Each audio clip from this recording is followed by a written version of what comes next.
You got about 2 or 3 minutes if you want something else to drink or eat. Get up now or wait till later.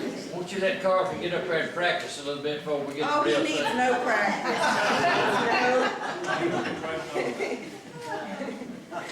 He's been practicing since he was born.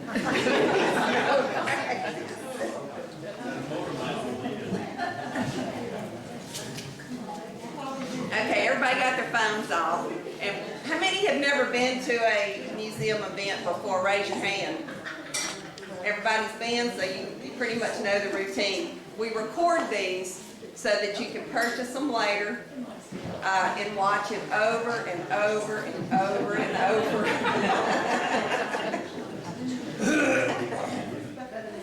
But they'll be available in the next couple of weeks. We'll have those, and this is our 57th museum speaker since we started in 2017.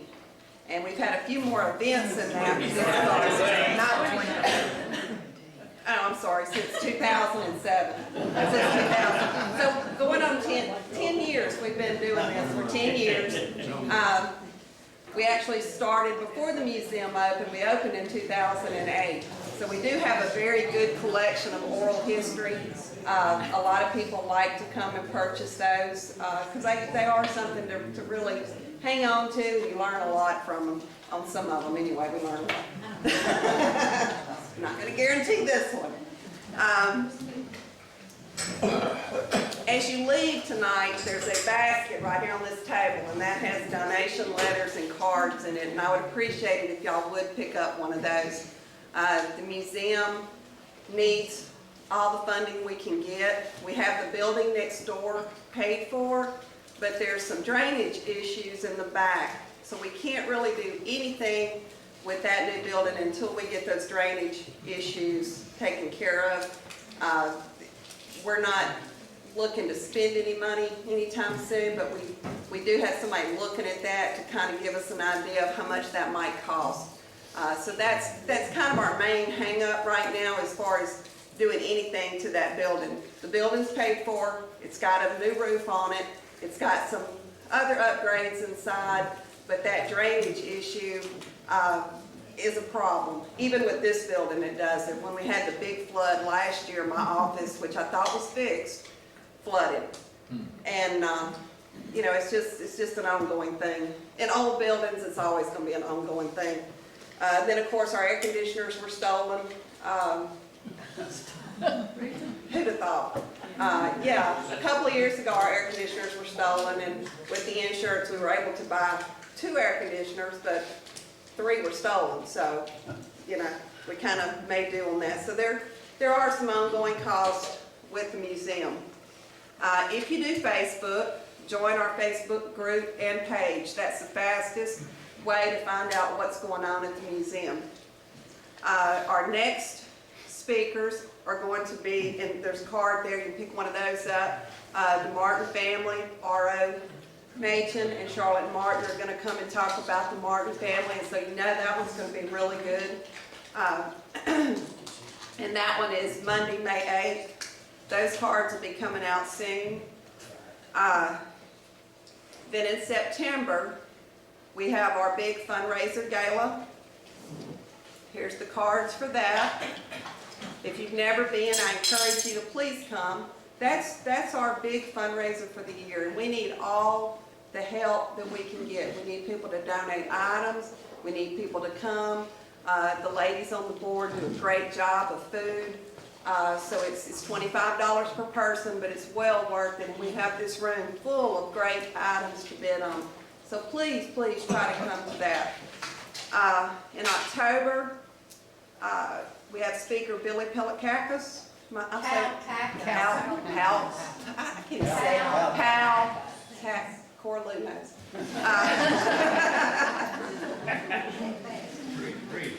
He's Greek. And he's going to be coming. He's a good friend of Dr. Ed Brown's, and he came into the museum here a while back, and I think Dr. Brown and Corlew kind of encouraged him about doing a night on his family, so that should be very interesting. This room is available for rent. It does have a theater surround sound system. If you're interested in renting this room for various things, get with me. We have office parties, we have a lot of different things. We have Sunday school parties, we have different, you name it, we've had it back here just about. Group tours, our group tours are free. A lot of Sunday school classes, Red Hat societies, a lot of the school teachers bring groups of children in, Boy Scout, Cub Scout. I do tours ranging in attention span and age. So if I see I'm losing you just right off the bat, we just run right on through there. And some people end up staying there for 2 hours. They have lots of questions, but we do have free tours. So, you know, if you're in a group and they're always wanting to go somewhere, encourage them to book a tour here, because you'd be surprised at how many people that live in Minden and Webster Parish have never set foot inside this museum. And it's really a shame, because I think we have a very nice museum for the size of our town and parish. And I hope y'all agree with me. And now, a man that needs no introduction at all. The one, the only. A legend in his own mind. And a few other people too.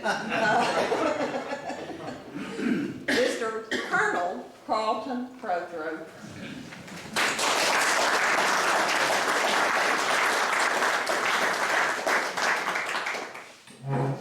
I want to start off telling you first, this is going to be a little different than most of the talks you have had.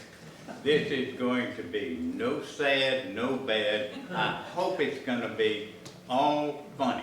Because I think when you leave here, you need to leave in a pretty good frame of mind. The other thing is that I'm also expecting some audience participation.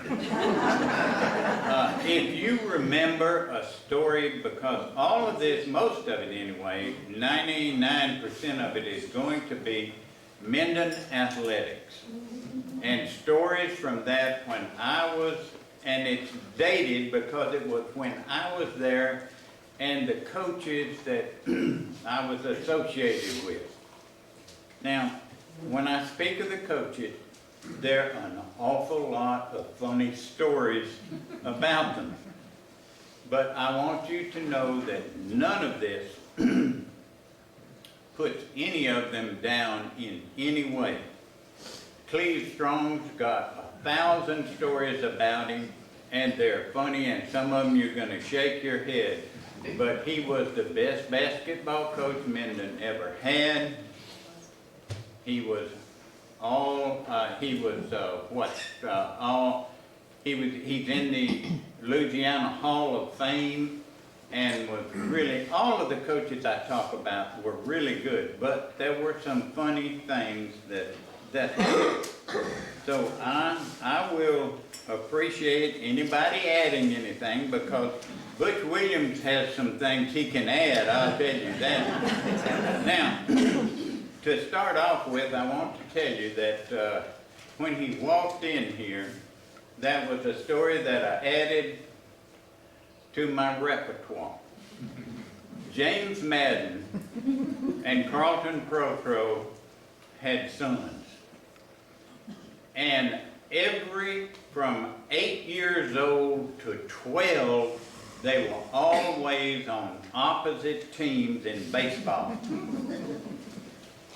Now, except for when the All-Stars came up and our sons happened to be lucky enough to be picked for that, James and I both hated cheering for the same team. We have never really enjoyed those games as much as we should have. Okay, I want to start with if you would believe it, a program on the SEC channel. I was watching several months ago before the Super Bowl. And I was watching, and Paul Feinbaum got a call from Barbara in Georgia. And so Barbara called in and she said, I want to tell you, she said, I'm from Minden, Louisiana. She said, when I was a senior in high school, we won the state championship in football, the state championship in basketball, and the state championship in baseball. And she said, I want you to know that when I went off to LSU, we won the national championship. And she said, and this year, she said, the Atlanta Falcons are going to win the Super Bowl. She was wrong about that. Anyone in here guess who Barbara was? I didn't know. I had to look it up. I knew when you started, Barbara Russell. Barbara Russell it was. Barbara Russell called in, and I was so excited for Minden. And sure enough, all of that was true, except that Barbara didn't get her her Super Bowl. But she defended Minden. Oh yes, oh yes. She said we were the home of champions, and You didn't tell about Homer. I wonder This is how- a guy from Minden, a guy named Homer called in, and he never did ask his questions. He mumbled around. So that's why Barbara jumped in, because she said, we want to know if people in Minden are smart. Carleton, we won state championship swimming that same year. in swimming. Okay, she did not mention that. That's what I forgotten about. See, I wasn't here that year, and so I had forgotten about that. Okay, now I went off in 1964, 64, 65, after the state championship. I went to Alabama to get my master's, and we were a select group of about 30 teachers getting their master's in counseling. We were in a U-shaped table, and the professors came to us. We didn't go to different classes. They came to us, table up in front. They sat there and did their thing, and we took our notes and so on and so forth. So it got to the subject of counseling athletes. Y'all, didn't any of those teachers come in there? Himself, the Bear Bryant, came in there and sat up in front of that table. And we started around the big U, telling our names and where we were from. And I said, Carleton Prothro, Minden, Louisiana. And Bear was sitting on there at the table like this. And he raised up and he said, Mr. Prothro, he said, do you have any more crows or becks around that? I said, no, Coach, we don't. He said, if one comes across, call me. Collect. And then he went on a little bit and he talked about when I was there, I was lucky enough, Joe Namath was a quarterback at Alabama. And so Bear was talking to us and he said, I know these professors tell you a lot of if and buts and so forth. He said, but let me be serious here. If any of you, in all of your areas, if you come across a quarterback like Joe Namath, don't counsel him. Call me and let me counsel him.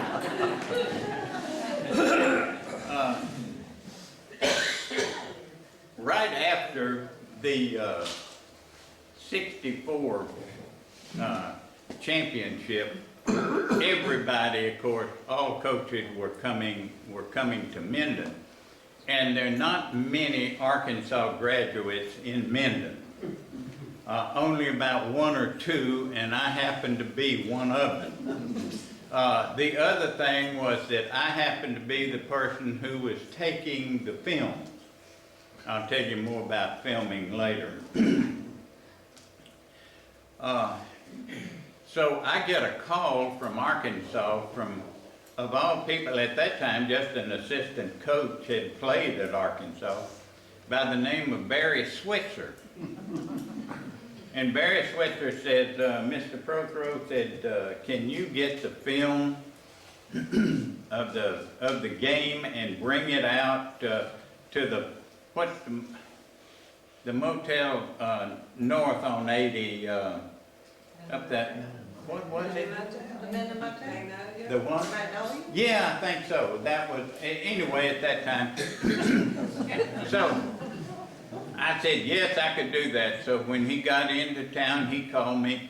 And so that evening, I took him out. I took the film out there, and he had his own camera, of course, and everything, and he put the film in there, and he started watching it. And it was the DeRitter game. And that was with Trigger Allen was playing for DeRitter. And of course, we had all the others, Fred Haynes, Dennis McClure, Mike Brewer, Ronnie Brown, all of those playing at that time. And so he got the film and he turned it on. And on the very first play of that game, maybe it was the second or third, but you'll have to remind me of this. But anyway, they made a quick pitch to Trigger Allen. Quarterback got the ball immediately and pitched like that, and Trigger Allen took off to the right. Dennis McClure went right through a gap and tackled him for about a 4 or 5 yard loss. And so Barry Switzer, and this is why we don't know things. We really don't. As just plain old people, we don't know stuff. He ran that over and over and over again. He ran it over about 5 times, 6 times maybe. And then he shut it down and he turned to me and he said, how far is it to DeRitter? Now, what did he see that we didn't see? He saw how fast Trigger Allen got from this tailback spot out to here where Dennis McClure hit him. Now, of course, Dennis McClure, that Arkansas recruited him. He went to Arkansas. But that just shows you that they see so much that we don't see as fans. Coaches see a bunch more. I remember one time when Butch was in and some of these things I'm just bringing up, they're not even on my notes. Butch was up in the Press box. thank you. Up here it's gone too. And he was talking down to the coaches on the field. Well, every time they ran the fullback, he made 2 or 3, 5, 6, 7 yards. And they kept calling other plays, and finally, Butch got on the intercom and called down to him and said, if you don't run the fullback, I'm shutting it down up here and coming to go and sitting down. And he could see it up there. That's about the only good thing that I can say about him. Okay, now, Coach Kelly, Elton Kelly. Elton Kelly was there when I came to Minden. And I don't know how many 9-1 seasons Elton had. But one thing was for sure, every time we won district or got into the playoffs, would you like to guess who the first team was that we had to go play? Neville. Every time. The team that always won the championship. And that was, if we had just gone somewhere else, we might have, you know, we had might at least have won 2 or 3 games and then maybe played Neville, and, but it was just not to be. But now, Coach Kelly and Coach Strong, Cleve Strong, that day has passed. Coaches just aren't like that anymore. Coach Kelly, when he was at DeRitter was green and white. And they had a home game, and it was against one of the teams that was down on I-10.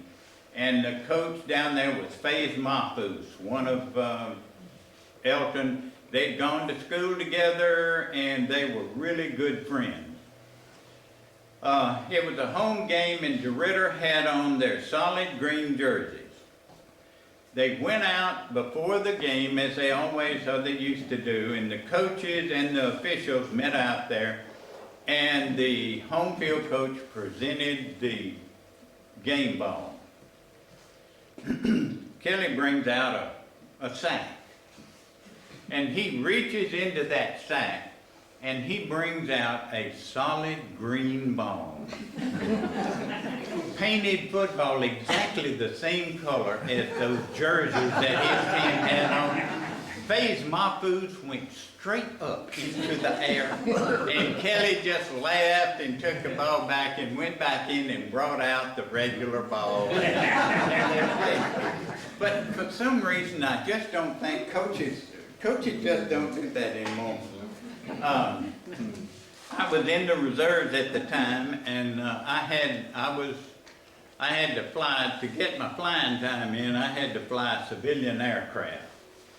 And so Kelly and Sam Harper were going down to the game, and a couple of others, I think it was Don Dean maybe at that time, and Steve Jordan were the coaches. Anyway, they drove down, and I wasn't a coach or anything, but I told Kelly, I said, listen, I need some flying time. Okay, would y'all like me to fly you down there? And Kelly and Sam said, yeah, that'd be great. Said, we wouldn't have to drive down there, you could fly down, that's perfect. You can go to all the meetings and, and have all the meals and everything. And so I said, fine, I'll do that. Well, the plane I got, it happened to be a Cessna 182, and it carried 4 easily, and it was painted red and white.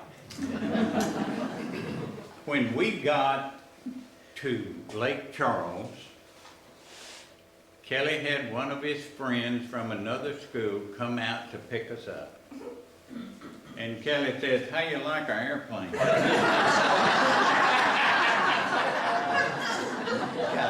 He said, my God, he said, you've got an airplane? And he said, not only that, he said, lucky enough, he said, one of our teachers is a pilot, and said, so he just takes us wherever we need to go.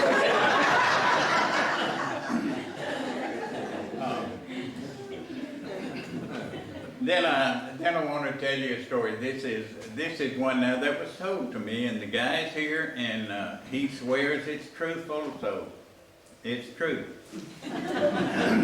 Ray Greer was the scout team quarterback, and the scout team always running the plays of the other team. So they line up, they come out to line up, the first team's on the other side, everything, and they line up, they come out and they line up, and Ray Greer goes under the center, and he says, ready, set. My God, look at all those geese. Coach Kelly went about 6 feet in there, but there was a huge flock of geese going on. And that reminds me of a story when I was sitting at Victory Park one day, and they were playing Little League baseball, and a hawk flew over the field, and he had a snake in his claw. And just about the time the batter hit the ball, it goes straight out into center field, and the center fielder is like this. He has never seen the ball. He has watched that hawk and it lands somewhere behind him. And that's why there's so much fun in athletics and not so much the bad stuff. Now, Cleve Strong, one of my best friends, went fishing with him. I was sitting in that, I came in out of the Army into Minden High School, and they're sitting in there, Cleve Strong, Sam Harper, Kelly, I don't know who else, and they're all talking about fishing. And every Monday morning they're talking about fishing. I have just moved to Minden out of the Army. They have never said, Carleton, do you fish? They don't say anything. And I'm sitting there, you know, I am just about to have a fish. Oh, and Butch's daddy was in there, and they were all talking about fishing. Later on, when I finally got to go, Cleve Strong said, well, he said they told me you're from Byrd High, and I thought all Byrd High people were sissies. But it did finally get to fishing. But Cleve, I believe, was the best basketball coach. Now, he did some crazy things, y'all, but he did win. I was sitting in the teacher lounge one time with him, and he was going over his schedule with a pencil. And I said, what are you doing, figuring out if you're going to win district? He said, oh, hell no, Carleton, I know I'm going to win district. I'm trying to figure out if I'm going to make 500. I don't believe that he ever had a season less than 500. I really don't think he did.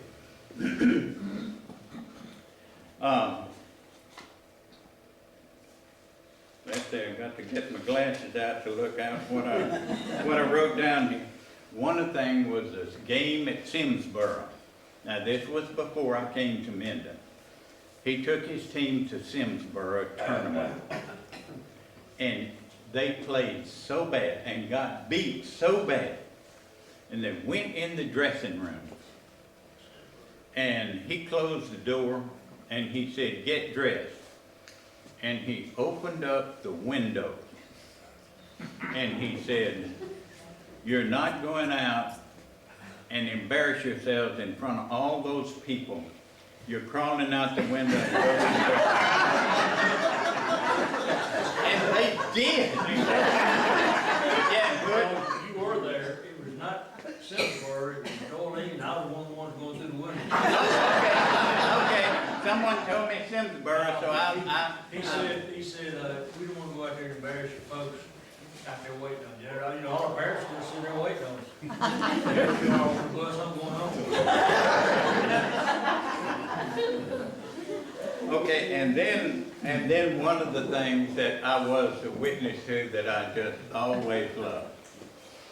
After Dr. Bridges came to town and was on the school, he really got all involved in athletics. And he sat on the bench with Cleve. And if anybody got hurt, Dr. Bridges took care of it. But Dr. Bridges got really involved in athletics. And so, we were in the middle of the game. Butch, you remember who it was with by any chance? No, I don't remember the game, I was there too. Okay. And Dr. Bridges said, you gotta press them. You gotta press them. You gotta press them. They're no good, you gotta press them. It was not a game that was a district game or anything else. And Cleve Strong said, Doc, you got it. And he walked up into the 4 rows back. And the team is now coached by Dr.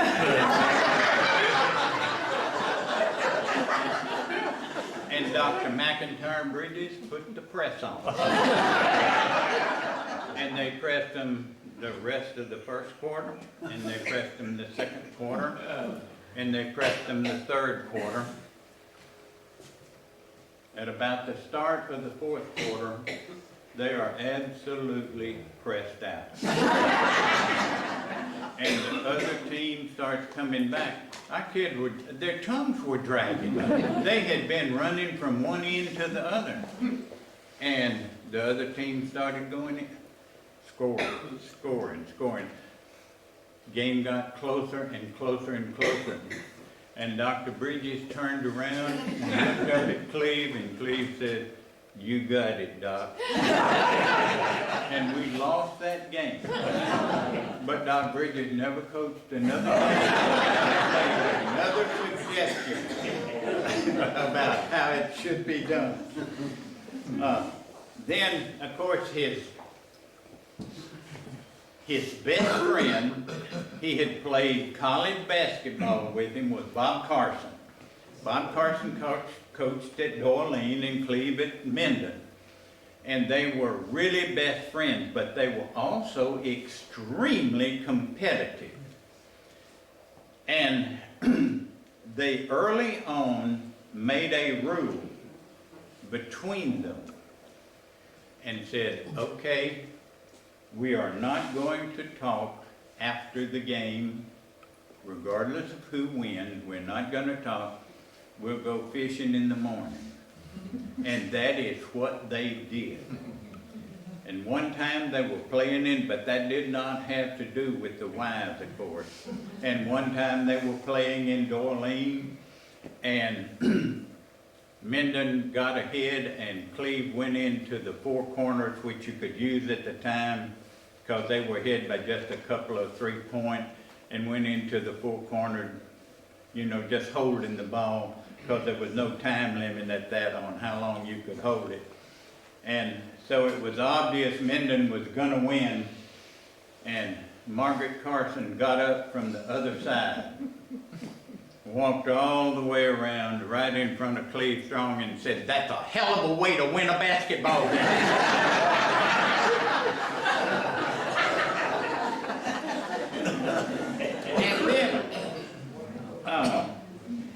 And then another thing about coaches that they don't do anymore.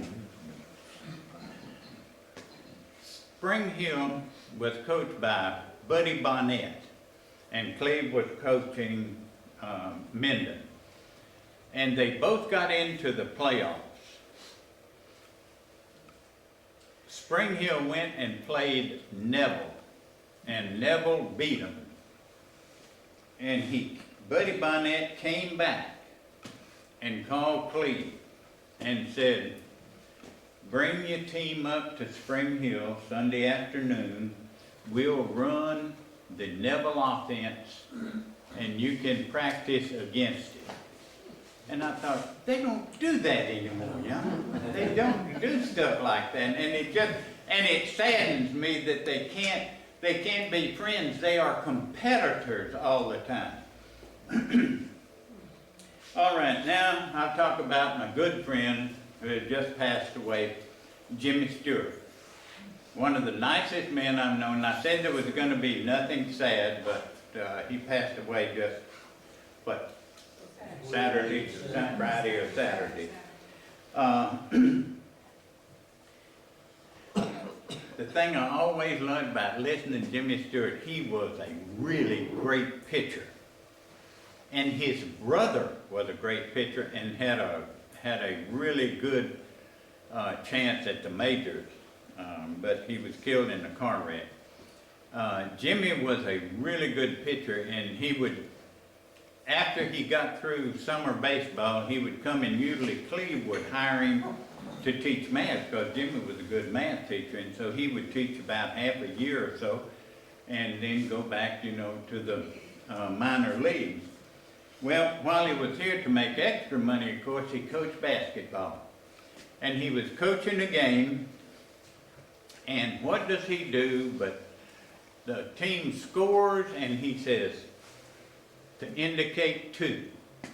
And he threw his pitching arm out and never pitched again. That was a sad story, but it was just something so minor that you just don't expect to happen. but when he was pitching at Northwestern, he and his brother were both there at the same time. And you don't hear this anymore either. They had a couple of other pitchers, but they weren't very good. So Jimmy and his brother would occasionally pitch back-to-back double headers. They were only pitching 7 innings. And you're talking about 14 innings, you know, they don't even think of that anymore. You go 7, get him out of there and put someone else in, but they, he came to Minden. Cleve hired him as a basketball coach. Not necessarily a good thing for Jimmy. Jimmy's a good basketball coach. But Cleve brought him in the office, and and you understand, I'm not criticizing Cleve because he was such a good coach. He got out a piece of paper and he put an X up here. He'd drawn a basketball court and he put an X up here. He said, "This is Don." He said, "This is Bill." He said, "This is Steve, and this is Sam." He said, "This is William. Get his ass out of here." Well, he was Jimmy's best basketball player. And Jimmy couldn't do it. But Cleve just didn't like the way the guy played to get him out of there. So he brought him in one other time to talk to him about the fact that they weren't producing like Cleve thought they ought to. And Jimmy had just about all he could take. And he says, sitting there in the office with Mr. Strong, he says, "Mr. Strong, I don't have a Jackie Moreland."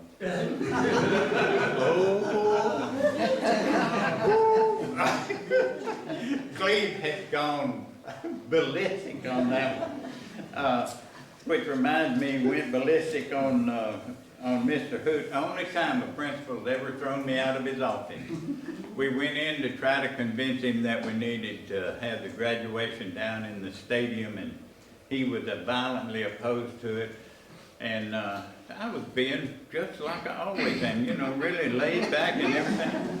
And Bill Hoot says, "Mr. Strong," says, "we just don't care." Said if they want to graduate on Caney Lake, we'll sit out in a fishing boat, they can swim by and we'll hand them their carry your ass. And we both got thrown out. Not my fault, that was Bill.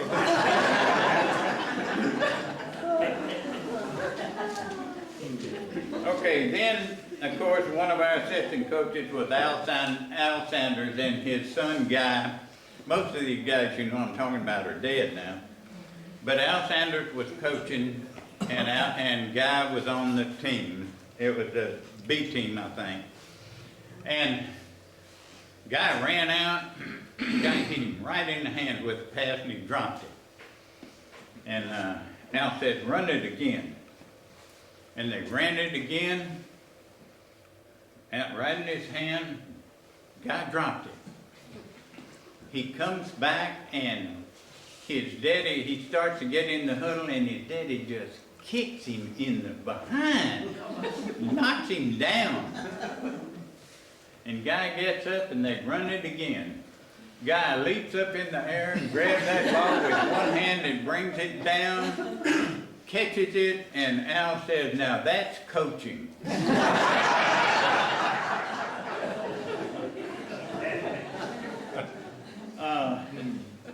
Now, I'm going to one of the announcers now who has also passed away, and that is one of my favorites of all time was Freddie Franks.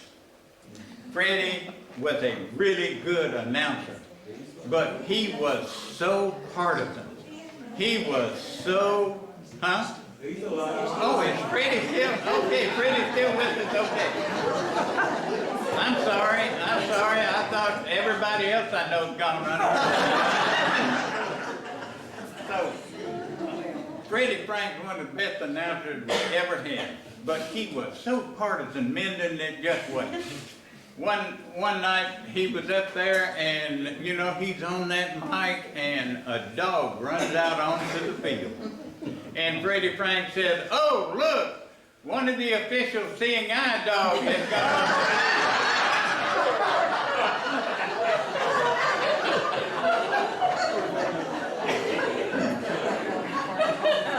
That was really funny.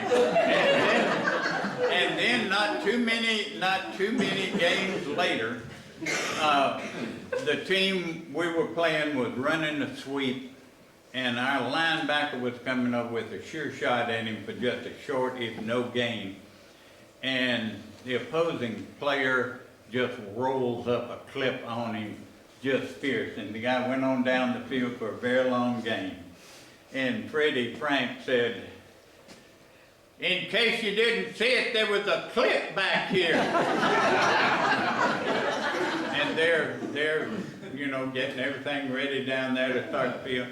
He said, "Is there anybody in a striped shirt who could possibly have seen the clip everyone else in the stadium did? Even both teams saw it." Out comes that flag. 15-yard penalty. Mr. Strong stands up and says, and so he's, we got a 15-yard penalty and Freddie's out of the... Oh, it was really fun, y'all. Now, I'm going to talk about some of the players that I knew and some of the things they did in the court. One of the funniest was Ronnie Brown. And I guess because Ronnie Brown just did some things that are so funny. Elton Kelly, the coach, decided that he was gonna, I'm trying not to go on too long, that he decided they were gonna run Elton Dugan, who was 240 pounds and 6'4". And Ronnie was about, at that time, about, what, 5'10", about 160, 170. And he's going to run Elton at fullback, and that was Ronnie's position. So when you had the tackling drill, fullback on fullback, tailback on tailback. Well, Dugan just runs over Brown. So to get back up, in their line on the back, they jump up, and Ronnie's got to tackle Dugan. So they go a second time. Same thing. Dugan kills Brown. Coach Kelly says, third time, go it again. And Kelly said, and Brown said, "If you want somebody to tackle Dugan, why don't you try it?"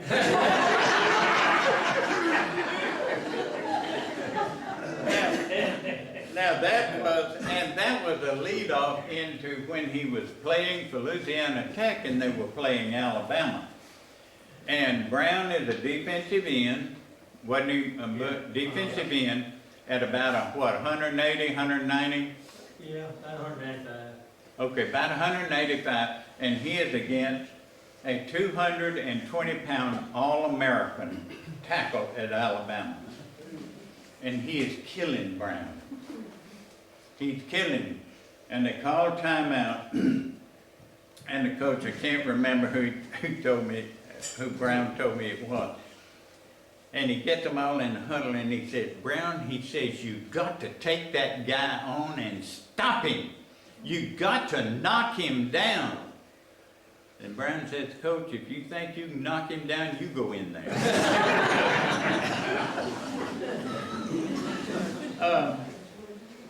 And then he told me a funny story that I just sent it to me not too long ago, that I did not know. When we were playing for the state championship, the 64 team, who was it? And Robert Brunet, one of the best backs that Tech ever had, and then he went on to play pro for I don't know how long, had been hurt and had not played for several games. and got well for the Minden championship, state championship game. Well, he just had run off 2 or 3 long runs in the first half. And at the halftime, Digger Odell went to coach of LaRose and said, who is number 23? And it's the honest truth. Brunet had stayed with him as a manager until he got well. And he said, that's our manager. We're going to run our first team the second half.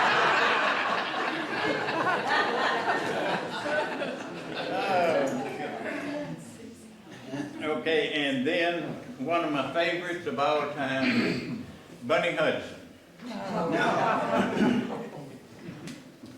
And of course, this story involves Mike Wise. Mike Wise was on first base, and somebody hit a just sizzler out into the field. And Mike takes off. Mike's pretty quick, of course, and he comes around second, and he's headed to third, and Bunge is coaching third. And he's down there. Now, I can't get out like he did. He's down there on the ground with his hand saying, slide into third. Mike pays no attention to it and rounds third and steps right on. We're spicing off, and he is jumping up and down and waving his hand all around. And Mike scored. And then when Butch was coaching baseball at the time, he was the head coach. And if you've ever been to Griffin Field, you know that right field is horrible in the afternoon. The sun is straight into right field. Well, nobody could catch the ball. Bunge said, oh, good guys, let me show you how to do it. Said, you got to get your hand up there and shade, get your glove up there and shade your eyes. And so he goes out into right field, and Butch pops one out there, and he's like this, he shades his eyes.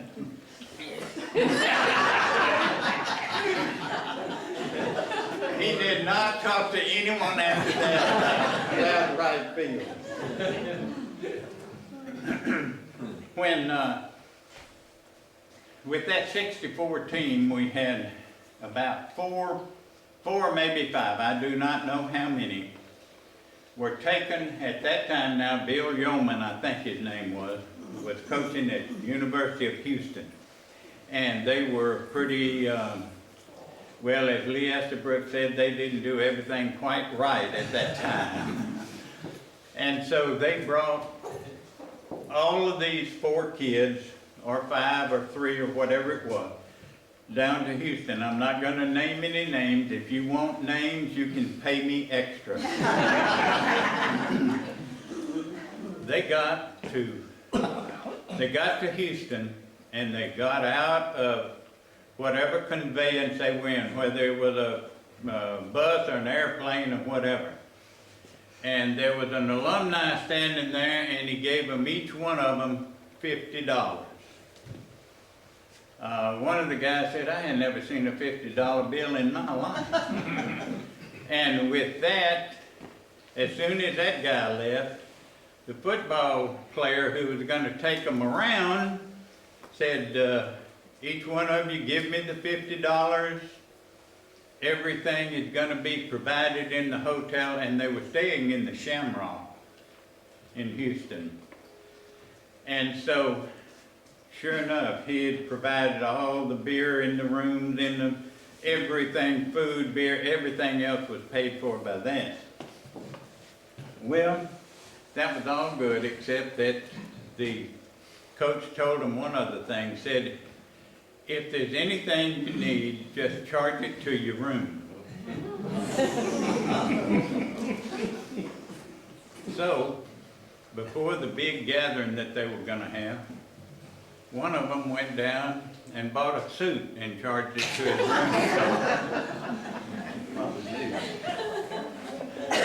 I will not mention their names, but then 2 others said, well, she said if she can get a suit, they went down and bought a bracelet or a necklace for their girlfriends. And of course, the the charge doesn't come back to the university till after they're all gone.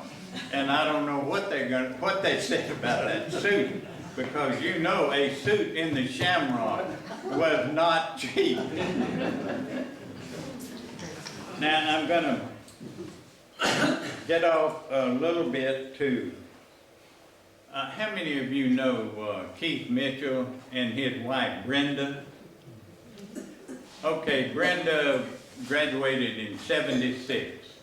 Sweetest, nicest young lady that I've ever known. I had a clock in my office at Minden High School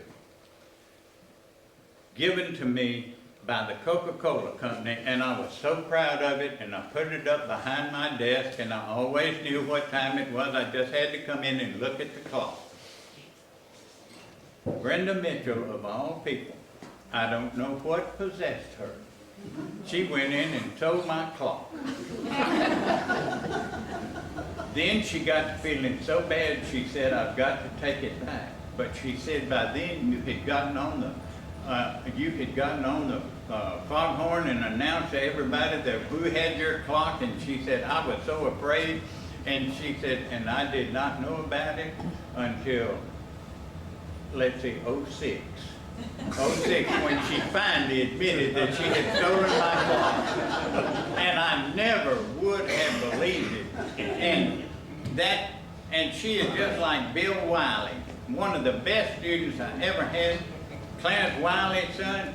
Who would think that he was the one who stole the commode and put it up on top of the Dixie cream with Prothro's pot. Big sign. Well, then, of course, that pot came back in '06. Lois goes out to get the paper, and she comes back in and says, you need to look out by the mailbox. And I go out, and there is that commode sitting there. Beer cans all in it, and a sign that says, we're back. Well, what do you think happened last year? The commode appears again in my yard in '76. Prothro is not going to get fooled every time. So I have two friends of mine who are younger than I am, and they pick up the pot and they take it out to the country club where they're going to meet, where that class is going to have their meeting. And they go to the game, and you know they leave the game early, about halftime. And when they come back to the country club, who is sitting out there on the pot with a beer in his hand?